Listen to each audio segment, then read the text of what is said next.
Stage पर बैठे हुए सभी साथियों को, एपीजे अब्दुल कलाम ट्रस्ट के साथियों को, एटीएम मेंबर्स के सभी साथियों आईडी कार्ड उठा ले रहे हो, फोन किसके रहे हो? स्कूल के असातिज़ा, वालिदैन और प्यारे बच्चों को मेरा सलाम आदाब।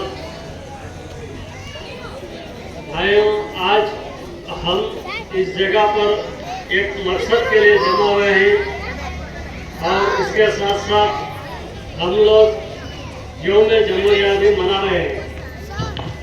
यौम जमहूरिया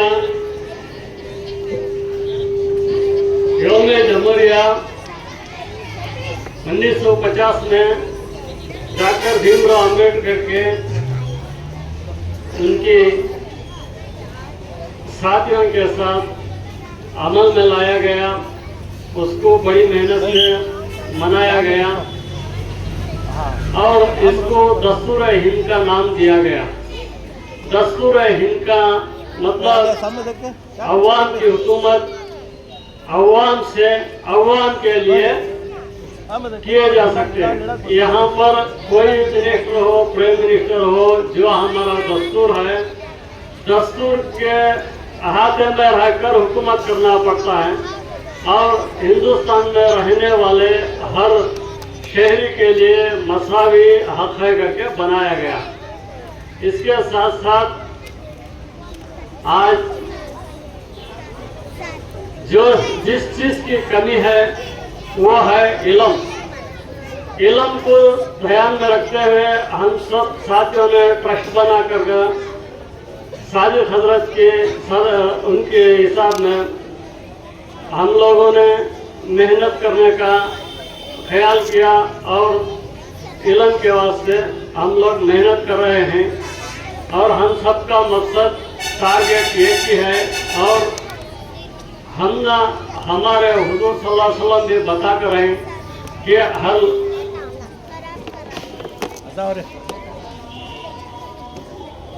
कोई भी लैंग्वेज में कोई भी जहाँ भी आपको हासिल करना जरूरी है। इसलिए हम सब एक मकसद लेकर ये बच्चा के वास्ते हमें ये बच्चा का मकसद समझने के लिए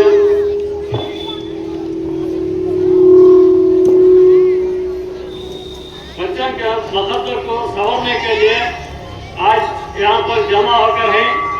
इसलिए मैं आप लोगों से आज इस समय गुजारिश करता हूँ कि हम ये तीनों तरफ से मिलकर काम करेंगे तो एक साथ इनका मकसद चमकता। खासकर इन तीन नंबर्स में मैं पेरेंट्स को पहला नंबर देना चाहता हूँ, क्योंकि पहला नंबर इसलिए है कि माँ का गोद पहला मदरसा होता है। पहला मदरसा माँ पहले टीचर होने के नाते माँ बाप का ज्यादा बच्चों पर हक भी रहता है और वक्ती माँ बाप के साथ रहते हैं। स्कूल यहाँ 7 घंटे चलते, टीचर्स क्या कर सकते हैं? 20-30 बच्चे रहते हैं, उनको देती 1 घंटा, 30 बच्चे रहते, एक बच्चे से 2 लाते में उन्हें क्या कर सकती? बहुत कोशिश करती है, पढ़ाती है। फिर भी हमारे टीचर्स बहुत अच्छे सब्र से, खुशी से और अपने बच्चों की तरह बच्चों को समझाती है, पढ़ाती है। हम ना देखो खुशी होते। अब कल हमारे PRC पार्टनर बोलते थे, मैं पूरे स्कूल में अटेंड करा, ये स्कूल के बच्चों को मैथ पूछा तो पूरे बच्चे जवाब दिए। हमला बहुत खुशी हुई और बच्चे 24 घंटा में से 7 घंटे स्कूल के गए तो 17 घंटे तुम्हारा साथ रहती। 17 घंटा में 6-7 घंटे बच्चे सोए तो भी 10 घंटे तुम्हें साथ रहते। तुम्हें बच्चे को डरो, बिठाओ, पढ़ो। तुम ना मानते हो, तुम ना पढ़ने नहीं आया तो बच्चा क्या कर रहा है उसके ऊपर नजर रखो। तुम्हें पढ़ा को तुम्हें उसका ख्याल रखे तो हर बच्चा एक अच्छा शहरी, एक अच्छा इल्म वाला इंसान बनता है। जब वो इल्म वाला बन जाता है तो आपके हुकूक को समझने वाला बन जाता है। माँ बाप के हुकूक क्या, माँ बाप क्या, पड़ोस क्या।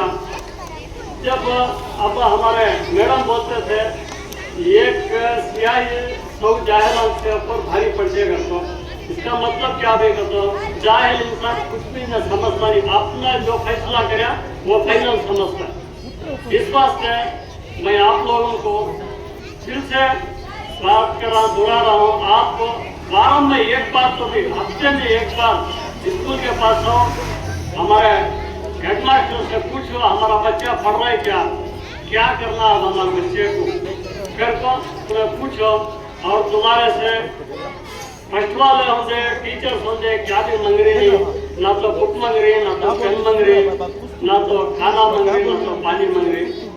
बच्चा के वास्ते सिर्फ दो चीज मंग रही, एक को बच्चा को साफ सुथरे नीट से भेजो, थर्ड बात और सेकंड बात आपको बच्चा को वक्त को भेजो। अगर कम से कम बच्चा रोज आने वाला बन गया तो आपने बच्चा एक दिन अल्लाह से कबूल करता है उसकी हाजिरी को और उसे इल्म वाला बनाओ। दूसरी बात सेकेंड पॉइंट पे आते हमारे टीचर्स मैं पहले भी बोलता हूँ, बच्चा एक पत्थर के मालिक होता है, उसे क्या भी मालूम नहीं होता स्कूल को आता है। तुम्हें उसे जिस तरह एक आर्टिस्ट आर्ट करता है उस तरह वो बच्चा डेवलप होता है। मतलब एक आर्टिस्ट के पत्थर देते उन्हें गांधी जी की फोटो बनाते उसे पत्थर करते नहीं, गांधी जी की मूर्ति बना तो उसे गांधी जी बोलते, नेहरू की मूर्ति बना तो उसे क्या बोलते पत्थर नहीं बोलते नेहरू बोलते, अब्दुल कलाम के स्टैचू बना तो उसे क्या बोलते पत्थर नहीं बोलते, ये अब्दुल कलाम की स्टैचू बोलते। इस वास्ते बच्चों को जिसमें जो काबिलियत है वो तुमना मालूम होता है, तुम्हें टीचर से उसकी काबिलियत को समझ को उसके दिमाग के हिसाब से उसे आगे बढ़ाएगा, हमारे स्कूल का नाम रोशन होता है और हर बच्चा अच्छा पढ़ता है। रही थर्ड बात, अब थर्ड बात किसको आते हैं ट्रस्ट के ऊपर आते हैं, तो मैं ट्रस्ट के ऊपर भी भरोसा करके भेजे। जब बच्चे हर दिन अटेंडेंस लेको साफ सुथरा को टीचर्स के साथ बैठ को पढ़े लिखे तो वहाँ की क्या कमी है वो पूरी करने के लिए ट्रस्ट तैयार है। जब तुम्हें खुद तुम्हारे बच्चे का ख्याल नहीं रखे तो हमें कान का ख्याल रख सकते हैं। इस वास्ते पेरेंट्स अपने बच्चे को वक्त को भेजें, साफ सुथरा नीट से भेजें, इसके साथ साथ टीचर्स अच्छा पढ़ाते। और खासकर मैं एक बात आप लोगों से बोलना चाहता हूँ, जो चंद्रयान 3 जो भेजे उसमें वो साइंटिस्ट में 5 मुसलमान थे और 5 मुसलमान कौन भी बड़े घर से ना तो मिनिस्टर का बेटा था ना तो करोड़पति का बेटा था ना तो अरबपति का बेटा था। उसमें खासकर जिसका नाम लिया गया मोहम्मद आरिफ जो एक हमारे हिसाब से एक आलिम दिन इमाम साहब का बेटा था। इमाम साहब की दरमा कितना भाई 15 से 20 हज़ार देती सबको मालूम है। एक इमाम साहब का बेटा साइंटिस्ट बनकर एक हिंदुस्तान का नाम रोशन कर सकता है तो तुम्हारा बच्चा नहीं कर सकता क्या? लोग भी गरीबी थी और खासकर तुम ऐसा दिमाग में रखो गरीबान के बच्चे तो अच्छा पढ़ते थे, क्या वास्ते को तो उनको तकलीफ मालूम रहती। साहूकारा के बच्चे उनको मनमानी पैसा रहता है वो पढ़ते नहीं। हमें गौर करें पूरा फिरते देखते और हमें हमारे बच्चों की तरफ ध्यान देते नहीं होता, इंटरेस्ट नहीं देते। बच्चे छोड़ रहे पढ़ा तो पढ़ रहे गया तो जा रहे आ रहे हैं ऐसा नहीं गुजार होते। मेहरबानी कर दो बच्चे घर में रहते हो तुम्हें सीरियल टीवी देखो ना तो उनको पढ़े के तरफ ख्याल करो। बेटा तुम आया नहीं तो पढ़वा नहीं क्या कि को पढ़ने के लोग पढ़ता है, एक बार खेलता है 2 बार खेलता है 3री बार पढ़ता है। ऐसा बल्ला के गरीब बच्चे के गार्मेंट्स के बच्चे IAS बनी कारपेंटर के बच्चे बने जो मैं लास्ट फंक्शन में फेरिस्त भी दिया था।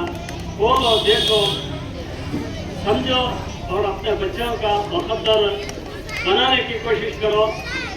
और खासकर ये स्कूल अल्लाह के फजल से नेक्स्ट में आपको यहाँ बैठे तो बहुत बड़ी स्कूल होते हैं। स्कूल हम KPS स्कूल सैंक्शन हो गए, इंशाल्लाह अकेडमिक ईयर से चालू भी हो जाते हैं। तुम्हारे बच्चे जो 3 साल की उम्र में LKG को आया तो नौजवान इंशाल्लाह नौजवान बन तो 18 साल की उम्र में यहाँ से निकलता है तो 18 साल उन्हें हमारे टीचर की निगरानी में निगरानी में रहा तो एक अच्छा सिटीजन एक अच्छा इंसान बनता है उम्मीद भी है इंशाअल्लाह। तो स्कूल हमें बहुत मेहनत कर, सारी हजरत की इसमें बहुत मेहनत है। सारी हजरत को जब भी चाहे मिनिस्टर के पास जाओगे तो पंप स्कूल भी छोड़ते काम छोड़ते चल जाते खयाल हजरत को बुला लेकर। और इसमें ATS रिजवान और शुक्र साहब के बेटे इलियास का बहुत इसमें हाथ है ये स्कूल लाने में। ये रिजवान साहब और रमेश कुमार साहब सानी के पास जाकर बार बार रिक्वेस्ट करको, इलियास भाई बार बार नसीर अहमद के दिए से रिक्वेस्ट करको ये स्कूल लाते हैं। और हम सब की मेहनत से ये स्कूल आकर भी है। और इसमें खासकर रमेश कुमार सानी का हम सब लोग बहुत बहुत शुक्रिया अदा करना चाहे। हमारी स्कूल लिस्ट में नहीं आई थी, कैंसिल हो गई थी क्योंकि 400 बच्चे होना जरूरी था, शर्त थी।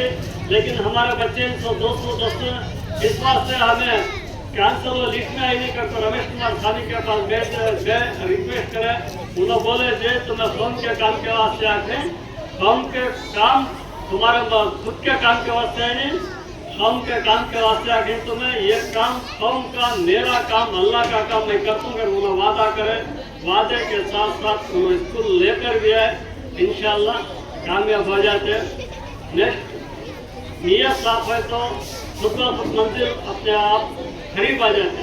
हमें पता नहीं था, कल हमें मीटिंग में जमे तो 2 इंजीनियर आए, हमें मालूम नहीं चलता। हमारे जगह जो हमने किसको तो 2 रूम संख्या में देखा, हमें खुश हो गए। रूमों की जरूरत थी, बादलों बेड को 9 साढ़े 9 तक बेड को पूरा स्केच रेडी करके पूरा